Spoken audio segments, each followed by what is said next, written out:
Moi, je vous demande de réaliser quelque chose, moi, ce matin-là. C'est combien il est difficile, écoutez bien, il est difficile pour vos parents de prendre soin de vous. Il est difficile. Oublions l'argent qui doit rentrer dans la maison, qui est un prix qu'ils payent. Oublions cela, ça a sa valeur. Je parle de la difficulté de faire face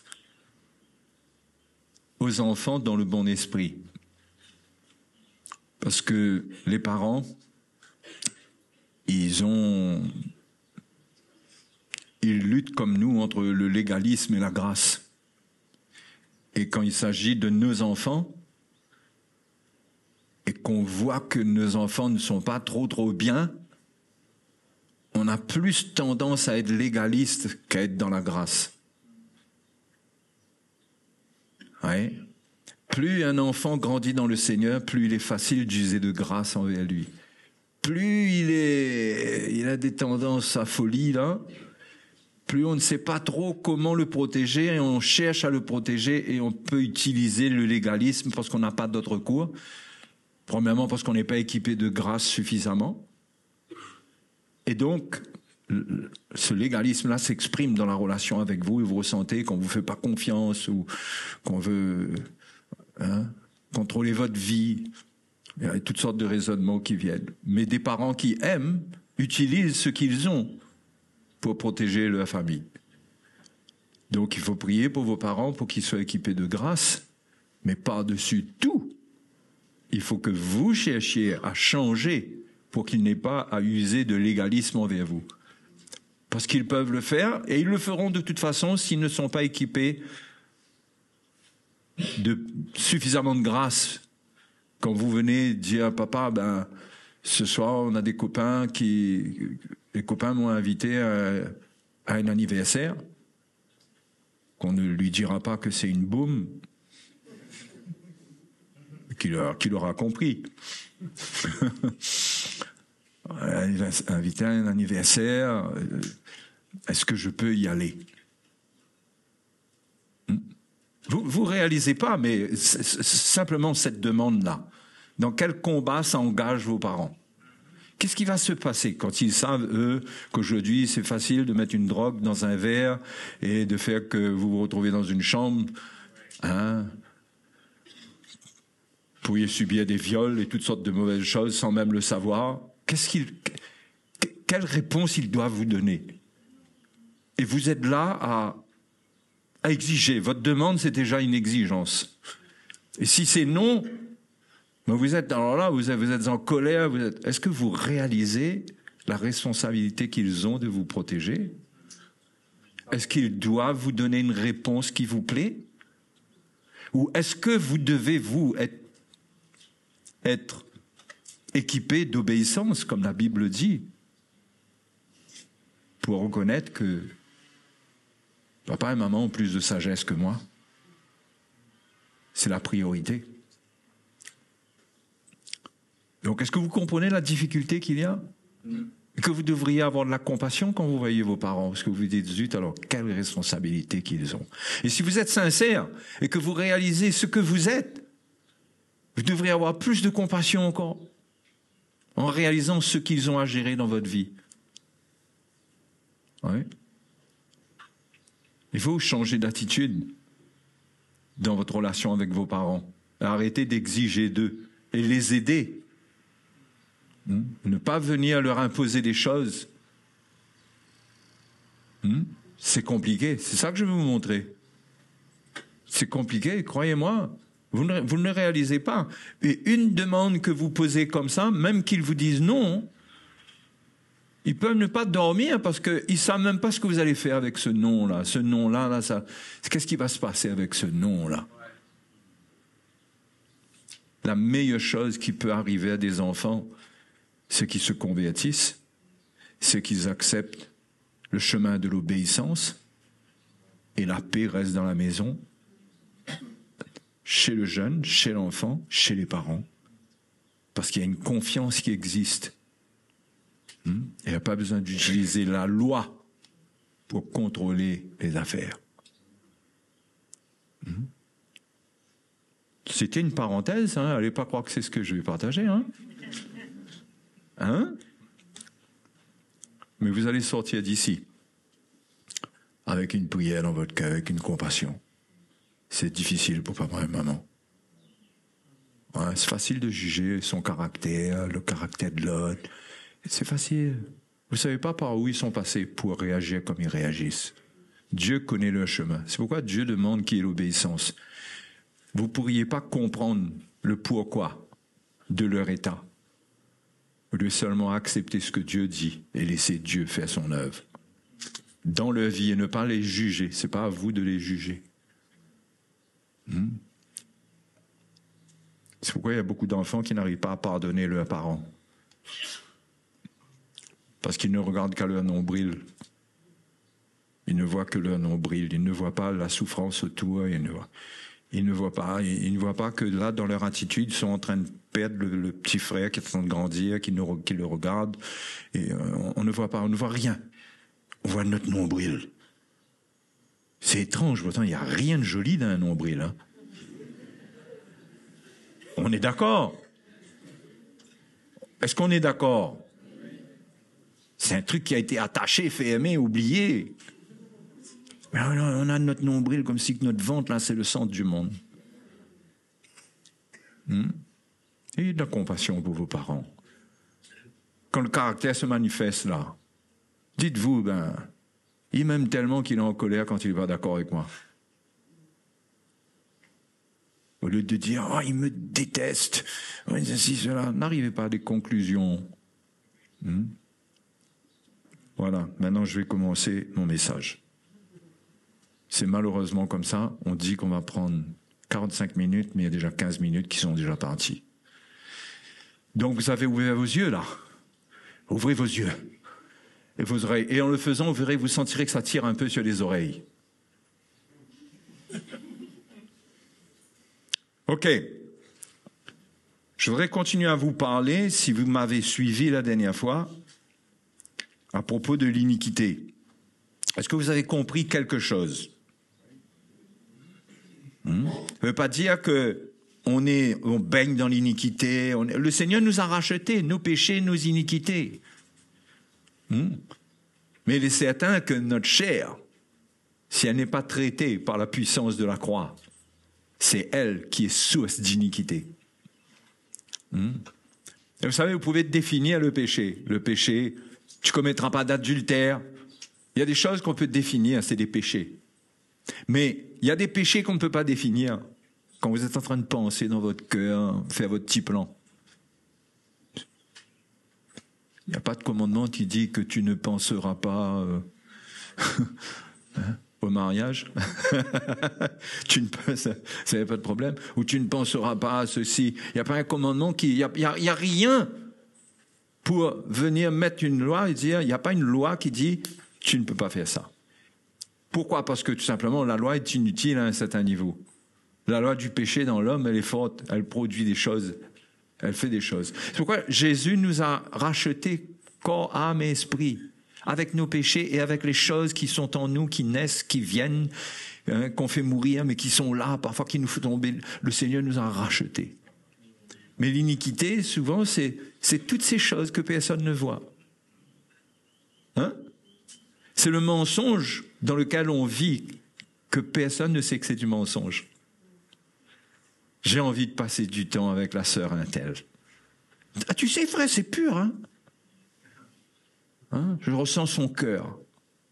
En réalité, qu'est-ce qu'il peut y avoir dedans? La convoitise.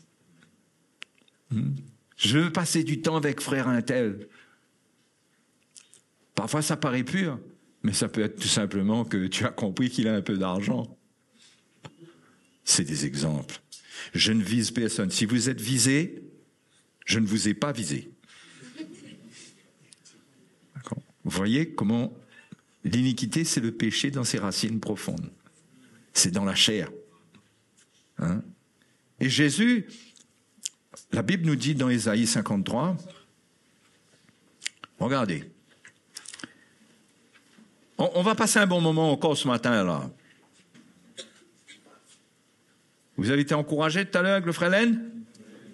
Alléluia. Jésus est bon, hein? Prends soin de nous. Ésaïe 53, et le verset 10, je crois. Nous dit, il a plu à l'Éternel de le briser par la souffrance. Après avoir livré sa vie en sacrifice pour le péché, il verra une postérité et prolongera les jours de sa chair. Vous savez, Jésus aurait pu mourir, blessé, mourir, verser son sang et c'était OK. Son sang, le sang qu'il aurait versé sans souffrir tout ce qu'il a souffert à la croix, aurait suffi pour nous laver de nos péchés, nous pardonner de nos péchés. Mais la Bible dit, il a plu à Dieu de le briser par la souffrance. C'est-à-dire qu'il y avait dans le sacrifice de Jésus pour nous, non seulement le pardon de nos péchés, la rédemption, que Dieu nous rachète nos péchés, que nos péchés puissent être purifiés, mais dans ce que Jésus allait expérimenter, il y avait aussi un travail pour nous qu'il allait pouvoir faire. OK? Après avoir livré sa vie en sacrifice pour le péché, il verra une postérité et prolongera ses jours. Et l'œuvre de l'Éternel prospérera entre ses mains. C'est-à-dire que là, quand nous appartenons au Seigneur, nous sommes l'ouvrage de Dieu, nous sommes l'œuvre de Dieu. Jésus prend soin de nous. Dieu nous a remis entre ses mains. Après avoir livré sa vie en sacrifice, maintenant il prend notre vie en main. Avec notre chair, avec tout ça, à cause de ce qu'il a vécu à la croix et de la victoire qu'il a prise à la croix. Il sait qu'il va pouvoir contrôler son peuple. Il va pouvoir amener une victoire totale au milieu de son peuple, malgré la présence de la chair encore existante dans notre vie. Mais son œuvre allait prospérer, l'œuvre de Dieu allait prospérer entre ses mains. N'est-ce pas merveilleuse? C'est-à-dire que l'effet du mal et du péché dans notre vie n'effraie pas le Seigneur, parce qu'il a déjà vaincu ces choses à la croix. La victoire est totale. Et le verset 11 dit, à cause du travail de son âme. Vous voyez, il y a un travail de son âme. C'est comme si il y a eu des douleurs comme celle d'un accouchement, comme si... Pour mettre au monde ce salut, cette œuvre, il a été brisé, il a souffert. Il fallait qu'il attende, il meurt au moment où il faut, pas avant. Mais en attendant, c'était la souffrance. Et son âme était en souffrance par des angoisses de son âme. Il dit à cause de cela, il rassasiera ses regards. C'est-à-dire ses regards verront une multitude de fils et de filles qui vont être rachetés, qui vont être justifiés, qui vont vivre avec lui pour l'éternité. Des millions et des millions et des millions, ça ne finira pas. Et ses yeux verront cette œuvre de Dieu, le fruit de son sacrifice. Il est digne de se réjouir de tout cela, notre Seigneur. Par sa connaissance, mon serviteur juste justifiera beaucoup d'hommes. Là, ça parle de la justification. C'est-à-dire qu'il appellera des hommes. Et ceux qui croient, il va les justifier. Il va leur pardonner leurs péchés. Ils vont recevoir la justification, c'est-à-dire, ils seront innocentés de leurs péchés puisqu'il aura payé le prix pour le péché. Il aura souffert à leur place. Et il est dit, par sa connaissance, mon serviteur juste justifiera beaucoup d'hommes et il se chargera de leurs iniquités. Vous voyez ? Là, il y a la justification qui vient. Ensuite, il se chargera de leurs iniquités. Tout ça s'est passé à la croix par ce qu'il a fait en lui-même. Il a la possibilité de justifier beaucoup d'hommes. Et aussi, une fois qu'ils sont justifiés, il se charge de leurs iniquités. C'est-à-dire, le résidu de mal qui va encore exister dans leur chair, il va se charger de cela. Non seulement ça veut dire qu'il s'est chargé de cela à la croix parce qu'il est mort pour cela, mais il va se charger de cela. C'est-à-dire, quand nous aurons cru en lui, justifié, il va prendre en main ce qui ne va pas dans notre vie, ce qui est encore tordu de la nature charnelle. Et il va prendre soin de nous. C'est pourquoi il a envoyé le ministère de l'Esprit, l'Esprit de justice, pour nous reprendre, pour nous parler. Et donc, après cette justification, il y a la prise en charge de nos iniquités. Ça s'est déjà passé pour nous racheter de nos iniquités. Il est mort pour cela. Je ne parle pas de la rédemption, là je parle de l'œuvre. De l'œuvre. C'est comme quand le péché revient, on a besoin de ce qui s'est passé à la croix. Le sang qui a coulé doit nous purifier à nouveau. Ça se passe constamment dans notre vie. Mais pour ce qui existe dans notre chair du côté de l'iniquité. Vous avez compris que j'essaie de faire une différence. Juste pour donner une lumière, pour qu'on comprenne quelle est la nature de cette chair qu'on a avec nous. Et comment on doit faire attention d'être prisonnier d'elle. Tout le monde a compris là que je parle que dans le sacrifice de Jésus, je ne l'ai pas inventé, mais c'est écrit, ça parle du péché, ça parle de l'iniquité. Est-ce que tout le monde est d'accord avec ça? Peut-être que ça a un sens plus profond que ce que je partage. Je partage aujourd'hui la lumière que j'ai. Et ça peut aider. Et Dieu peut vous utiliser cela pour vous aider à comprendre certaines choses. Hein? Même dans l'Ancien Testament,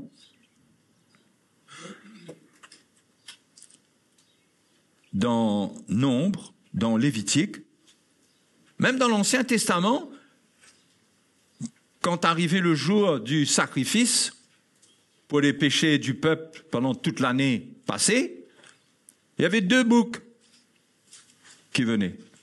2 boucs étaient choisis.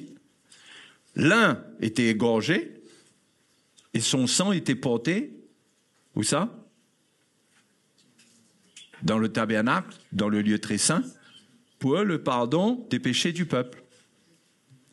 Et il y avait l'autre bouc qui lui disait « Le rat est belle, hein ?» Lui, il est vivant. Et le sacrificateur mettait les mains sur ce bouc pour transmettre les iniquités du peuple. Donc, on voit bien que les péchés étaient traités à l'intérieur dans le voile, par le sang, mais les iniquités s'étaient transmises à ce bouc et il était renvoyé au désert. Il y a une histoire qui raconte qu'un jour, ils ont envoyé un bouc dans le désert et le bouc, à un certain moment, est revenu. Là, ils ont paniqué, là. Ah, non, c'est pas normal. Et le bouc était renvoyé, en anglais, ils disent scapegoat, c'est le bouc émissaire. Mais la version française, qui est peut-être un peu meilleure, non, je plaisante, mais le nom, c'est Azazel. Le mot hébreu, c'est Azazel. Il était renvoyé vers Azazel. Et Azazel était quand même connu comme si c'était un démon. Ça représentait le diable dans le désert. D'accord? Donc ce bouc-là, concernant les iniquités, il était renvoyé dans le désert. Ne me demandez pas de tout expliquer, mais il était censé partir et ne pas revenir. Donc, les iniquités du peuple allaient dans le désert vers Azazel. OK? Mais ce n'était pas quelque chose qui était, comme je vous ai raconté, un jour c'est retourné. Quelque part, ça montre un peu la possibilité du retour de la chair, de la chair. Mais sous la nouvelle alliance, ce qui est extraordinaire, c'est que Jésus est mort, il a crucifié la chair. Les iniquités n'ont pas été renvoyées dans le désert à Azazel. Le Seigneur a tout traité sur la croix. Mais nous portons en nous cette nature de la chair, avec ses compromissions, sa désobéissance, sa rébellion, sa tendance à aimer les choses du monde plus que Dieu. Tout ça, c'est le monde de l'iniquité. Et tout cela existe dans l'homme, et on l'a vu hier dans Jacques, la langue, c'est le monde de l'iniquité. Quand quelqu'un parle, c'est le monde de l'iniquité. Finalement, dans beaucoup de choses qu'on dit, il y a beaucoup d'iniquité.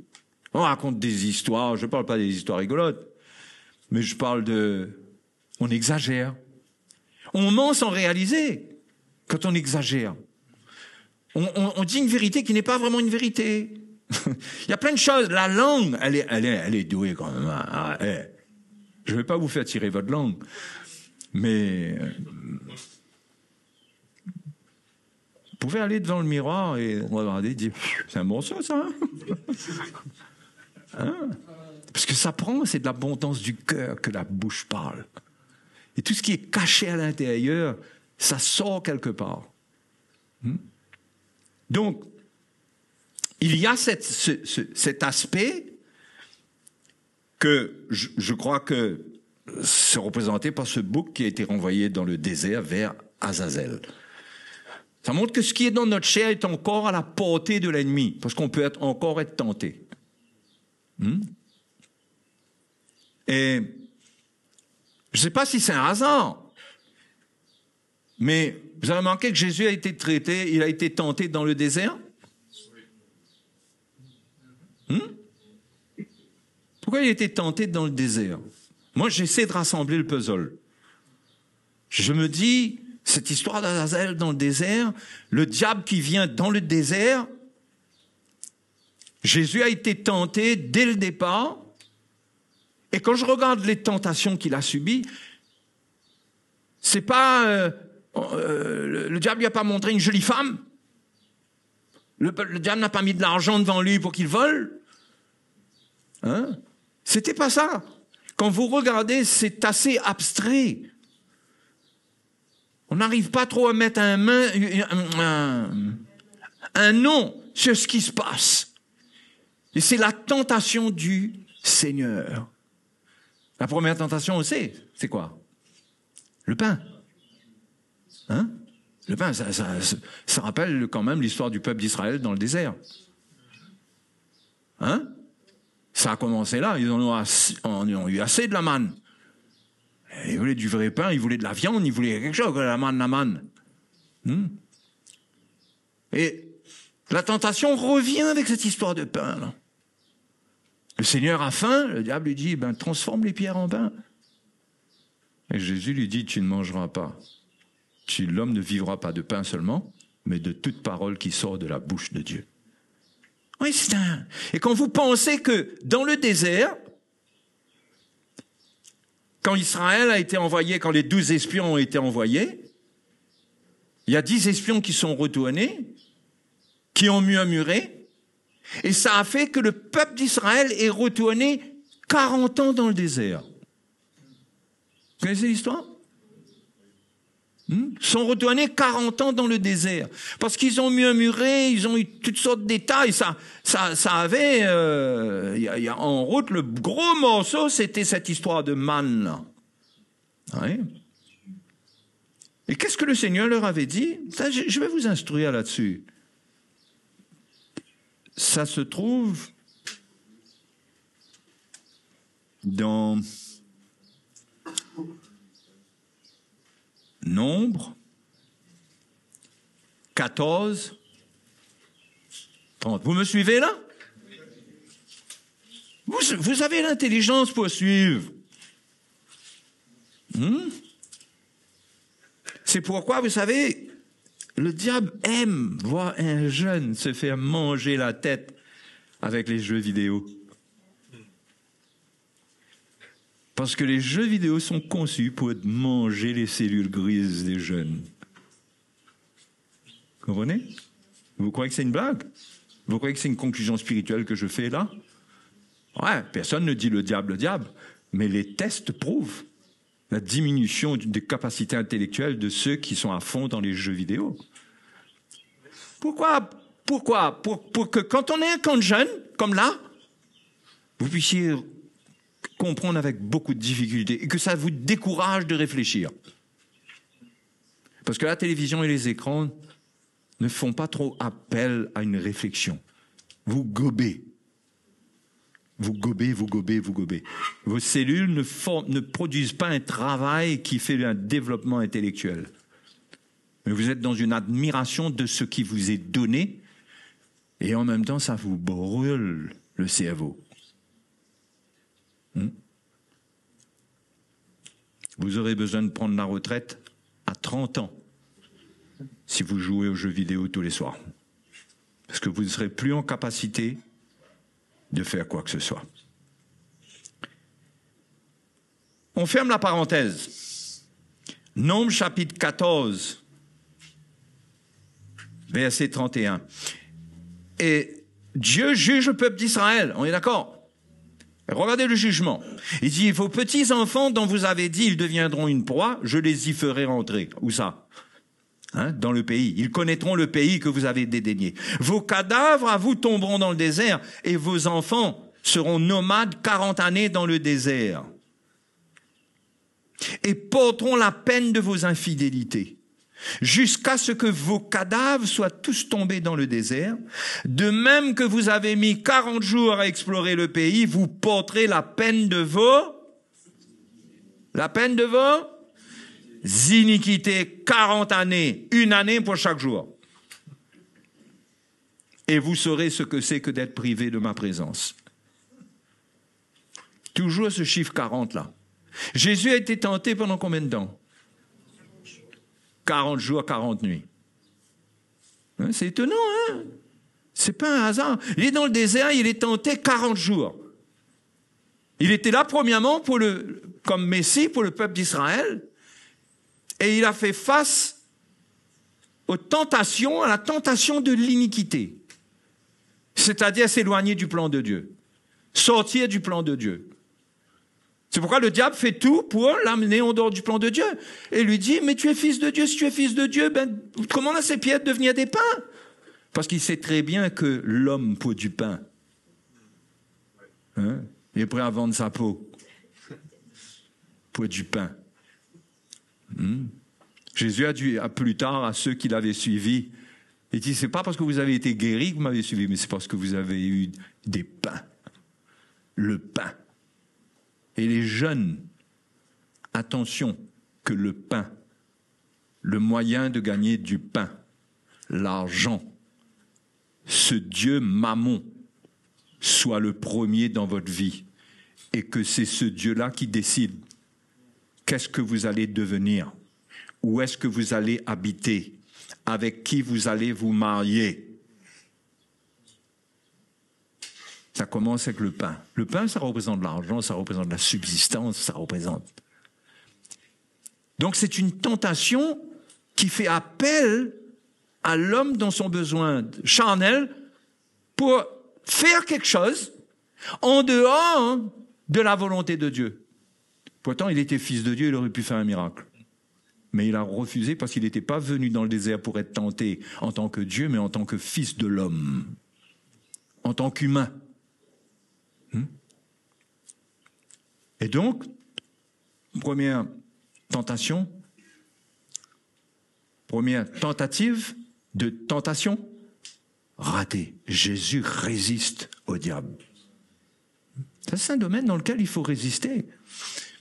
Parce que n'oubliez pas que je vous parle de quelque chose qui dévore l'amour de Dieu. Celui qui marche selon l'iniquité, qui marche selon sa chair,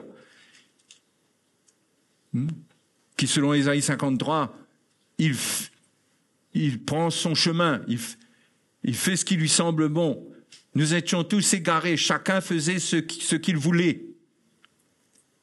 Mais l'Éternel a fait retomber sur lui l'iniquité de nous tous. C'est ça l'iniquité. C'est vouloir prendre son chemin, c'est refuser l'autorité de Dieu. Refuser que Dieu s'occupe de nous. Faire notre plan à nous. Ça ne veut pas dire qu'on n'a pas de plan à faire du tout. Mais comme Jacques le dit au chapitre 4, verset 13, il dit, certains disent, nous irons, nous gagnerons, nous trafiquerons, nous gagnerons, nous irons dans telle ville. Et Jacques dit, mais qui êtes-vous, homme aux pensées orgueilleuses? Dites plutôt, si Dieu le veut, j'irai. Ça ramène Dieu à la première place. Le pain ne peut pas prendre la première place. C'est pourquoi le monde booste les jeunes par la convoitise. Les booste pour qu'ils répondent à l'appât du gain. Les jeunes gens, si Dieu vous appelle à avoir une formidable carrière, à devenir le chirurgien de l'Église, gloire à Dieu. Mais si c'est une convoitise pour des raisons d'argent, vous allez souffrir et vous allez vous éloigner du plan du Seigneur. Il vaut mieux la simplicité. Je ne suis pas en train de dire qu'il faut choisir certains trucs plutôt que certains trucs, certaines carrières. Mais il faut faire attention, qu'est-ce qui nous motive. Et qu'on se retrouve où après? d'après vous?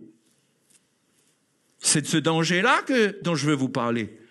C'est que vous vous retrouviez prisonnier du désert.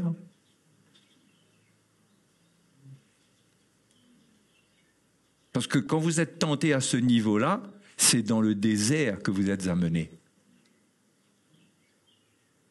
Vous savez, le diable, pour vous tenter, il vous sépare de vos parents. Il vous amène dans le désert. Il vous sépare de l'église, il vous sépare de tous. Vous êtes seul, vous êtes dans le désert. Et il vous encourage à prendre votre responsabilité. Et il remplit votre tête de pensées comme quoi les autres ne vous comprennent pas. Comme quoi tu as un potentiel. Tu peux y arriver. Même tes parents ne comprennent pas de quoi tu es capable. Regarde comment ils sont nuls. Ils ne sont même pas allés à l'école. Tu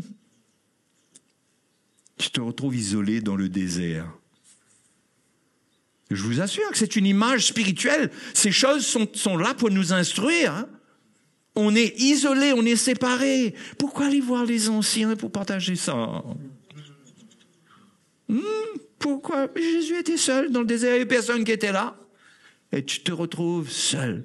Dieu ne te demande pas d'aller seul dans le désert. Le désert n'est pas ta place. Le désert n'est pas ta place. Ta place, c'est dans la ville de Jérusalem. Mais par la tentation, tu es attiré vers le désert. Et n'utilisez pas ce verset pour venir me donner un argument comme quoi le Seigneur a dit « Je l'attirerai vers le désert et je parlerai à son cœur ». Ça, c'est autre chose. Mais le plan du diable, c'est de vous séparer. Vous séparer des brebis. Vous séparer des bergers. Vous séparer des parents. Vous séparer. Et comment? Dans votre cœur. Votre désert, c'est votre chair. Vous avez compris que c'est votre nature charnelle? C'est elle qui produit le désert. C'est elle qui fait que vous n'êtes pas bien. Il fait chaud. Il fait trop chaud. C'est insupportable, cette vie-là. Parce qu'Azazel bouge dans ce domaine-là. Vous n'êtes pas possédé par Azazel. Mais c'est un désert dans lequel il pointe son nez. Si vous commencez à écouter sa voix, il va vous parler. Et il va vous dire, fais. Tu as le pouvoir de le faire. Hein? Et si vous répondez, vous serez prisonnier du désert. Parce qu'Azazel ne vous ramène pas en ville. Il vous garde avec lui quand vous tombez d'accord avec lui. Prisonnier. Bon, ça c'est la première tentation. La deuxième, c'est quoi? Ça dépend si on prend la version de Luc ou la version de Matthieu. Mais la deuxième, c'est, dans Matthieu, il est transporté en haut du temple. D'accord? Et le diable lui dit, il est écrit. Il est écrit que les anges te porteront si ton pied heurte contre une pierre, etc. T'inquiète pas, les anges te porteront sur leurs mains. Et Jésus répondit, il est écrit, hein? Tu ne tenteras point le Seigneur ton Dieu.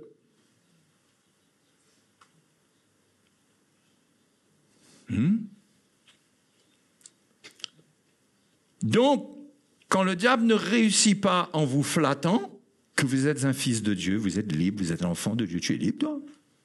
Parce que dans cette tentation-là, il y a plein de choses. Il n'y a pas que tu es fils de Dieu, tu peux transformer les pierres en pain. Il y a plein de choses. Tu es libre, tu es sous la grâce. Tu n'es pas obligé. C'est pas une loi de te soumettre. Il y a tout ça dedans. Si tu es fils de Dieu, tu es fille de Dieu. Si tu es libre, ça veut dire que tu es libre. Tu es libre ou tu n'es pas libre? Réponds-moi. Tu es sous la loi ou tu es sous la grâce? Tu n'écoutes pas les prédications le dimanche? Tu es libre. Si tu es libre, tu peux. Si tu es sous la grâce, mais pourquoi ne fais-tu pas ça? Quand il échoue là-dessus, parce qu'il voit que quand même vous sentez le coup venir, allons dire quelque part vous résistez. Ah, vous savez qu'est-ce qu'il fait? Il vous amène des versets. Ah, il y a plein de versets pour encourager un jeune gens à devenir un bandit sans qu'il le réalise. Saute dans le vide. Saute dans le vide, les anges te porteront. Il était en haut du temple, saute. Et Jésus lui dit, tu ne tenteras point le Seigneur ton Dieu. C'est-à-dire, tu ne mettras pas Dieu à l'épreuve en faisant ce que tu sais que Dieu n'approuve pas. Parce que l'Écriture dit ça. Si l'Écriture dit ça, ce que tu viens de dire, l'Écriture dit aussi ça. C'est pourquoi, jeunes gens, vous devez connaître la parole de Dieu. Jusqu'à quand tu vas te soumettre à des parents que la Bible dit que Père, ne provoquez pas vos enfants, c'est écrit, regarde ton papa comment il te traite. N'irritez pas vos enfants et regarde. Donc lui-même, il n'est pas selon la parole de Dieu. Mais par contre, toi, tu es libre. Tu ne peux pas accepter de souffrir. Il y a plein de trucs. On oublie que dans Pierre, il est écrit, concernant les esclaves et les maîtres, il est écrit, soumettez-vous à vos maîtres, même ceux qui sont d'un caractère difficile. Ah, mais ça ne s'applique pas au papa, ça, ou à la maman, ça. Mais ça s'applique à toute autorité. Donc, quand on est un petit peu séduit, on n'arrive pas à faire la synthèse de tout ça. Mais il y a des gens que Dieu a oint, que eux, les versets leur reviennent vite. Ici, là. Vous êtes bloqué sur un, les autres, ils connaissent les autres règlements. Vous comprenez l'exemple que je vous donne?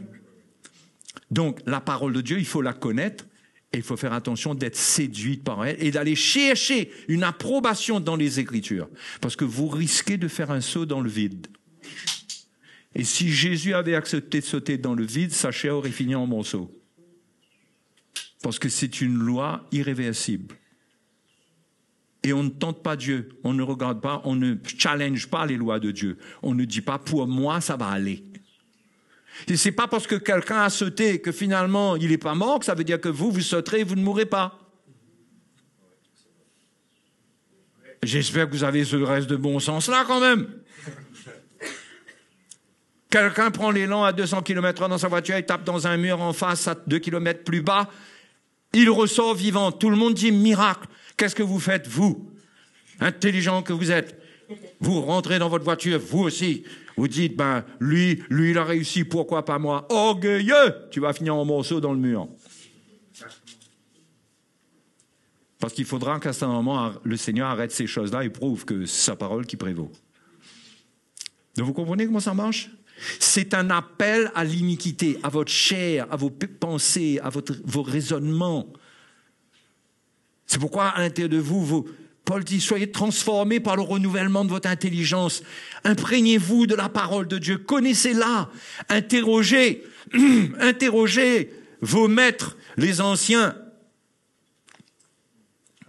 On est supposé être des maîtres. Les frères, désolé que c'est comme ça, mais c'est comme ça. On connaît. Si on ne connaît pas tout, on est une équipe. Nous aussi, on s'interroge. Mais on doit vous donner une réponse. On prend soin de vous. Mais ne vous engagez jamais dans le désert. Et il y en a qui sortent la nuit pour aller voir Azazel.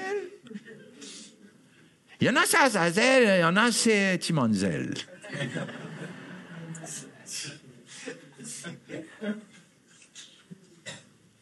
Parfois on a donné notre vie au Seigneur, mais il y a un moment, c'est trop fort, on dit je peux plus, non, c'est plus fort que moi, et hop, il ouvre la fenêtre. Et dans le désert vers Azazel, il dit, hey, il y a quelqu'un? On peut reconsidérer le plan là? Oui. Si tu ouvres cette porte pour moi, je veux bien, j'ai besoin d'un travail. C'est pas de la sorcellerie, ça. C'est dans votre tête, c'est en vous, c'est dans votre pensée, c'est votre chair qui rêve, qui pense. Et vous sortez par vous-même, en vous-même, vous allez dans le désert. Vous vous coupez de la pensée de Christ. Après la dernière tentation, c'est quoi?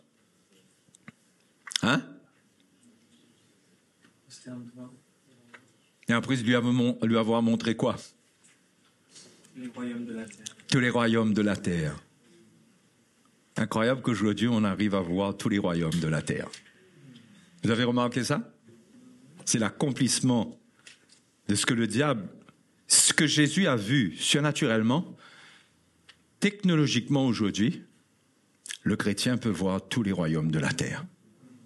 Et il y a quelque chose de très fort, parce que ça, c'est le dernier rempart, c'est le dernier champ de bataille. Oui. La dernière tentation. Tous ces écrans qui vous montrent les royaumes du monde, qui vous montrent... De toute façon, les royaumes du monde et la gloire, c'est la gloire satanique. C'est-à-dire avec tout le péché, toutes les femmes, la pornographie, la pédophilie, tout le truc est là.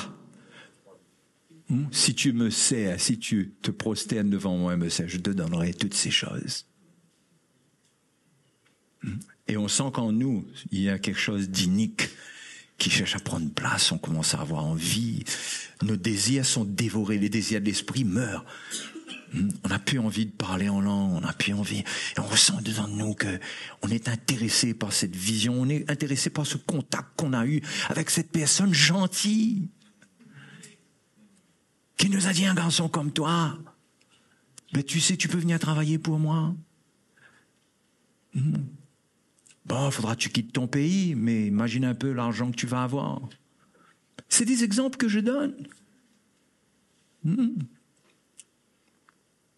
Le monde est mis devant nos yeux.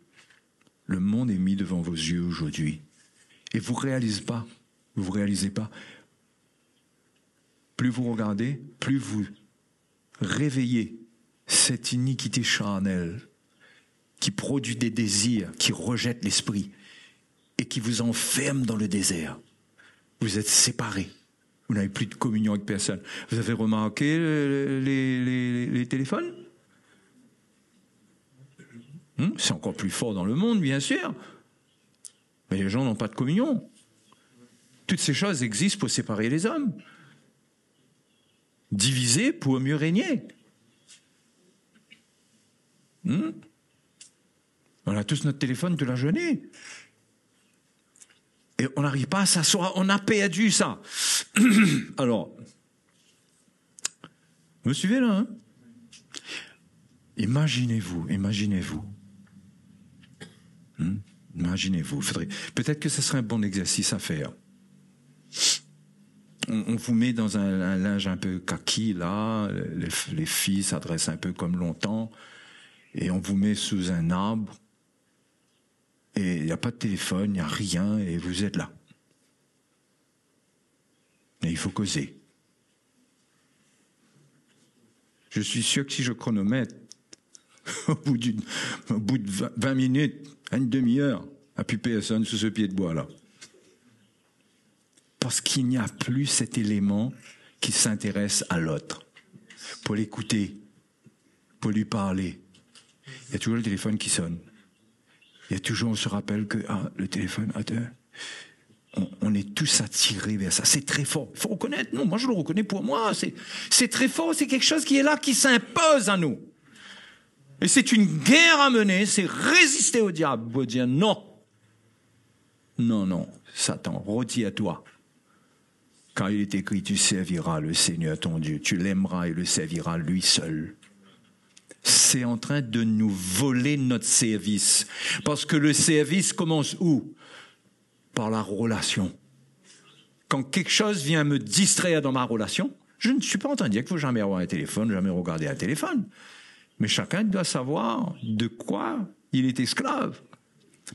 Mais quand ces choses sont là et nous empêchent d'être ensemble vraiment de cœur, on rate le service, on ne sert pas Dieu. Pourquoi? Parce que servir Dieu, c'est ressentir le cœur des hommes, la douleur des hommes, la souffrance des hommes, mais avec notre téléphone, et qu'en plus, on a bousillé la moitié de nos neurones la nuit à regarder toutes sortes de choses. Le lendemain, on se lève, on est assommé, on a envie de faire rien.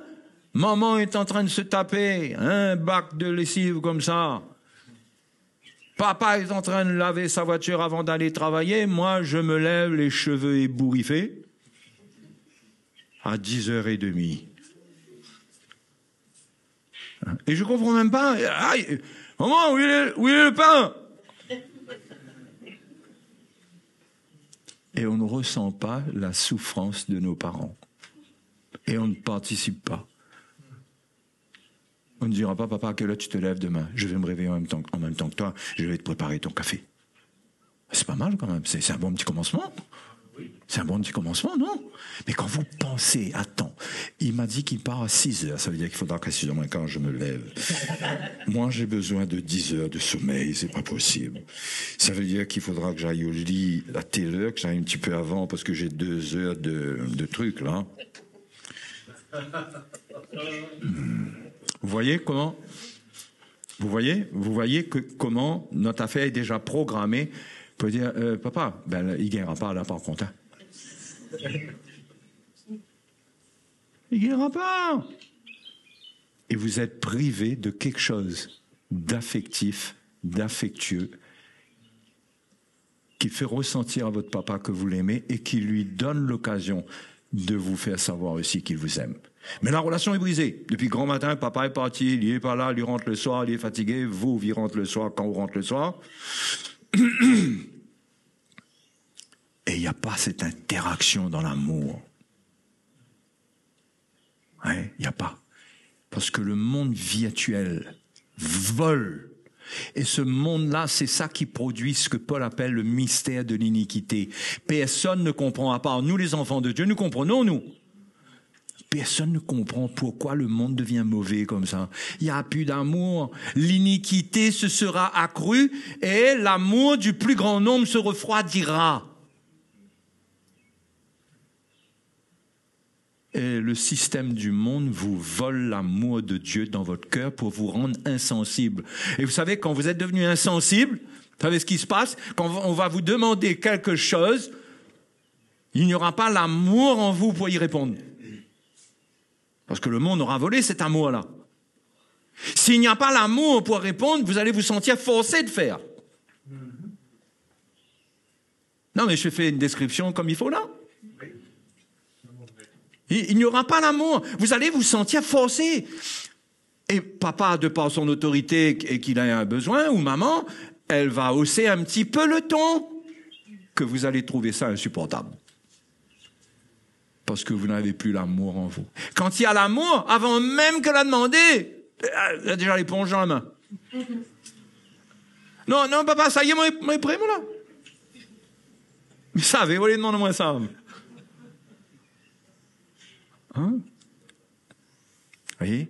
L'iniquité, c'est-à-dire vivre selon la chair, vivre pour soi, être égoïste et laisser le monde et les choses du monde nous rendre égoïstes. De vrais égoïstes comme le diable. De vrais égoïstes purs. Après, quand on est à l'école, là-bas, on parle de papa et maman. C'est pas papa, maman, c'est le vieux, la vieille. Vous connaissez le vieux... Le vieux, il laisse pas m'en sortir, hein. Aïe, dis pas ça, la vieille va crier. Ou que pas la vieille? Quand tu rencontres sa vieille, c'est une jeune maman.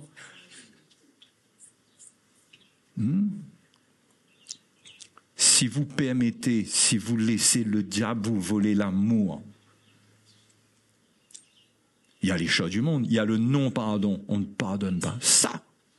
Ça infecte l'amour, ça enlève l'amour.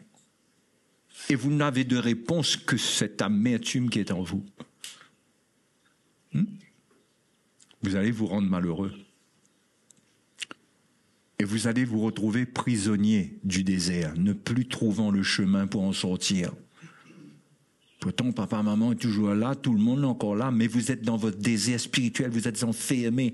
Et il y en a qui sont enfermés, qui s'enferment dans leur chambre. Si c'est pas suffisant, ils s'enferment sous la couette.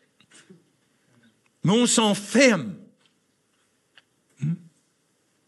On trouve que ce réunion de famille, là, qu'est-ce qu'on en a fait, nos réunions de famille?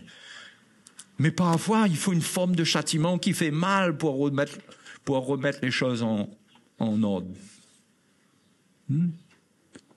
Ah oui, il y a des enfants qui découvrent l'amour de leur maman quand ils sont très malades et qu'ils voient que maman passent la nuit à leur chevet à mettre la serviette dans l'eau, la serviette sur le front, la serviette dans l'eau, la serviette sur le front.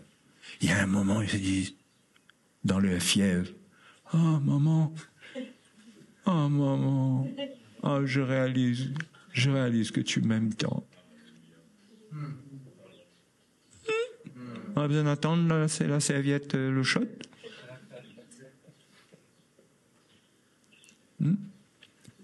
Vous devez savoir, vous êtes en train de devenir, selon la chair, une génération froide, sans affection. Et vous dites, c'est la faute de vos parents, c'est parce qu'on m'a blessé, on m'a mal parlé, ceci, cela, c'est toujours la faute de tout le monde. Vous êtes pur. Oui, il n'y a pas de problème avec vous. Au lieu de vous dire, quand même, je suis mauvais, je manque d'amour, je ne prie pas pour eux. Moi, je vais vous exhorter à changer de manière d'agir et de réagir.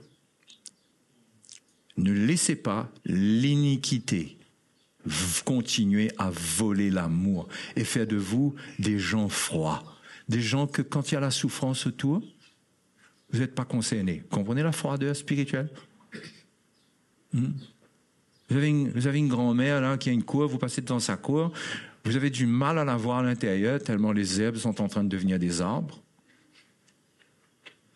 Et ça ne vous parle pas d'aller la voir, d'aller lui dire « Écoute, mamie, je vais venir avec quelques frères, on va organiser pour venir couper ces herbes-là. » Un petit geste d'amour comme ça. La vieille grand-mère, dans sa souffrance, avec ses vieux os, son rhumatisme et tout, elle trouve cet amour-là de la part d'un jeune. Qu'est-ce que c'est encourageant. Mais si vous êtes froid et que vous marchez sur le trottoir avec votre téléphone, vous passez devant sa maison.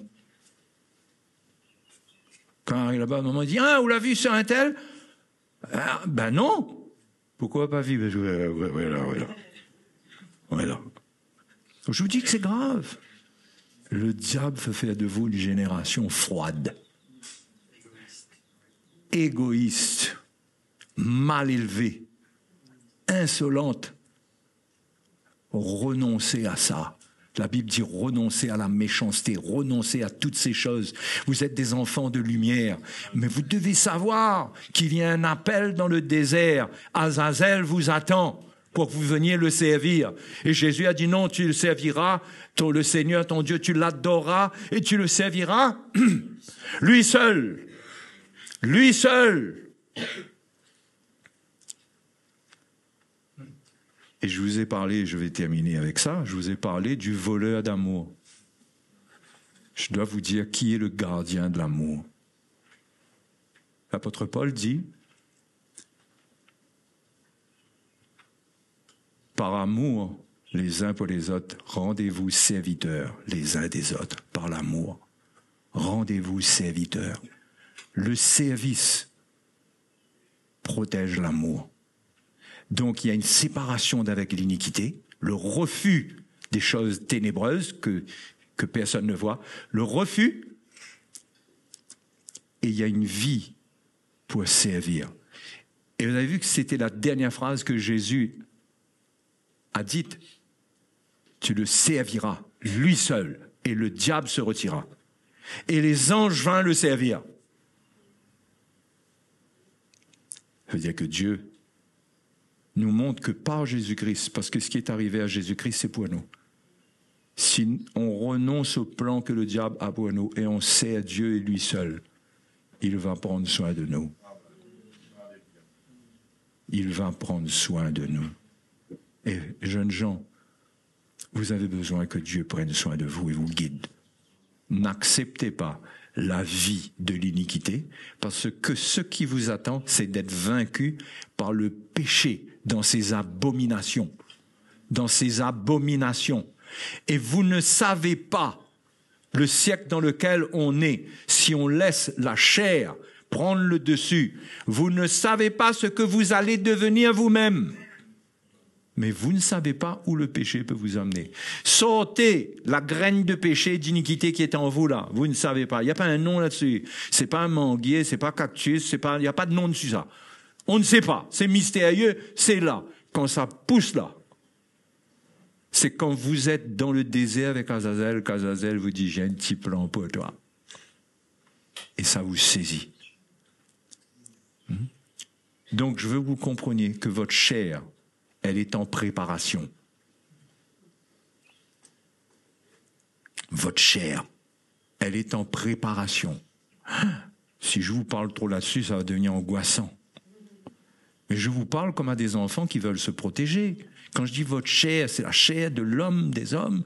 Elle est en préparation pour le règne de l'Antéchrist. Elle est en préparation pour les abominations. Elle est en préparation pour se rebeller ouvertement contre Dieu. Aujourd'hui, la Bible dit que celui qui le retient n'a pas encore été enlevé et il est toujours là et il garde les choses à un certain niveau. Mais il y a une préparation de la chair. Si vous dévorez les écrans vont vous dévorer. Si vous dévorez les mauvais films vont vous dévorer. Vont dévorer vos émotions, vont manger l'amour qu'il y a en vous, vont mettre des pensées mauvaises, vont mettre des désirs que vous allez me dire, mais comment est-ce que j'ai des désirs comme ça? Moi, c'est pas normal, j'ai jamais eu ces désirs-là. Et tu commences à sentir des attirances vers des choses que toi-même, tu te dis, mais jamais, mais c'est quoi? C'est quoi? C'est Azazel. Tu es allé dans le désert. Tu es retourné vers le désert. En sortant d'ici, ne retournez pas dans le désert. Jésus a porté nos iniquités. Demeurons en lui. C'est lui qui a porté nos iniquités. En lui, il n'y a pas d'iniquité. Il n'y a pas de péché. En lui, nous sommes protégés. Il garde notre nature sous contrôle jusqu'à ce qu'on arrive à lui. Et il prépare des choses bonnes et saines pour nous. Alléluia. Hein? Vous prenez au sérieux la parole du Seigneur? Vous croyez quoi? Vous croyez que quand on vous a partagé, là, on a passé 4 jours, Len et moi, on a étudié. Qu'est-ce qu'on a étudié? Toutes les nuits, on a étudié pour dire mot pour mot ce qu'on vous dit. On est en train de vous parler par l'esprit. Je peux vous le dire. Bien sûr, il y a toujours un peu de la chair dedans. Mais on est en train de vous dire des choses auxquelles on ne pense même pas parfois. La prédication est un miracle de Dieu pour parler au cœur des hommes et leur montrer que c'est lui qui œuvre, c'est sa parole. Vous voulez être heureux? Je finis un dernier verset. Vous êtes OK pour un dernier verset? Vraiment le dernier. Je promets pas. Mais c'est mon... Non, mais je peux pas promettre. Parce que je peux pas faire ça. Mais prenez ça comme quelque chose de sérieux, un dernier verset. D'accord? Bon. Avant cela, il y a la série... ça parle de s'éloigner du chemin qui conduit chez la femme étrangère. Mais ça, c'est ce qui est dit comme leçon concerne tout ce qui est péché. Et ça dit, de peur que, verset 11, que tu ne gémisses près de ta faim, quand ta chair et ton corps se consumeront, et que tu ne dises, comment donc ai-je pu haïr la correction? Et comment mon cœur a-t-il dédaigné la réprimande? Comment ai-je pu ne pas écouter la voix de mes maîtres, ne pas prêter l'oreille à ceux qui m'instruisaient? Peu s'en est fallu que je n'ai éprouvé tous les malheurs au milieu du peuple et de l'assemblée. C'est pas une prophétie pour personne, hein? C'est un avertissement paternel. Dieu s'adresse à nous comme des fils. Nous sommes dans l'assemblée. Nous appartenons à une église locale. Écoutons la voix de nos maîtres. Ça nous évitera beaucoup, beaucoup de peine. Beaucoup de peine. Amen. Amen. On bénit le Seigneur. Je bénis le Seigneur parce que je sais que sa parole est vivante. Je sais que sa parole n'est pas annoncée en vain. Sa parole est une puissance. C'est pas une puissance charismatique. C'est pas quelque chose qui fait qu'un homme, absolument, il se métamorphose quand il annonce cette parole. Elle est apportée avec simplicité. Mais cette parole, par elle-même, elle est puissante. Et je suis sûr que Dieu a parlé à vos cœurs, que Dieu vous a averti, que Dieu vous a parlé de son amour. Et moi, je vous dis, il est temps pour vous de devenir des serviteurs et des servantes. Ceux qui savent que le manteau est tombé sur eux, Courez après les anciens, courez après les responsables, après les diacres, les diaconesses. Rejoignez l'équipe. Faites savoir que vous êtes là, que vous voulez. Et si dans des tâches pratiques, c'est comme si que c'est un peu le chômage en ce moment, ne vous limitez pas à cela. Allez les voir, allez les aider, allez les rencontrer. Humiliez-vous, ne soyez pas orgueilleux. Acceptez les petites tâches. N'attendez pas le micro. Acceptez les petites tâches. Prenez le petit chemin, la petite porte, l'escalier, pas l'ascenseur. L'ascenseur monte trop vite. Prenez l'escalier et laissez Dieu vous former. Alléluia. Et mes frères, mes sœurs, vous deviendrez bien. On a prié pour vous pendant cette semaine pour que le Seigneur vous rende libre et tout ça. On a prié, on a confiance que Dieu a entendu nos prières. Certainement, il y a des choses qui ont commencé dans vos cœurs. Certainement. Et ce matin, on veut finir en priant pour vous, en vous recommandant la grâce de Dieu, pour que Dieu vous aide, que l'Esprit, le Saint-Esprit, vous aide, soit à côté de vous comme une sentinelle, en vous comme une sentinelle, pour vous avertir, pour vous éclairer, pour vous instruire. Obéissez à l'Esprit de Dieu. Obéissez à l'Esprit de Dieu. Brisez ce cœur dur. Vous êtes un jeune, vous savez si votre cœur est dur. On devient dur à force d'être insolent, ou à force de désobéir, à force de ne pas être d'accord, on n'est jamais d'accord. Vous savez, moi, parfois, je ne suis pas d'accord, mais je tombe d'accord. Je ne peux pas vivre avec... il faut que tout le monde est d'accord avec moi. Il y a des moments où on n'est pas trop d'accord, mais il faut s'humilier, il faut perdre. Amen. Donc, on va, pour terminer, avant d'aller prendre notre repas, remercier le Seigneur pour qu'il vous aide, vous soutienne. Votre chemin est difficile. Votre chemin est ce qu'il est pour certains d'entre vous. Mais Jésus a tout vaincu. Confiez-vous en lui. Alléluia. Allez, mettons-nous debout.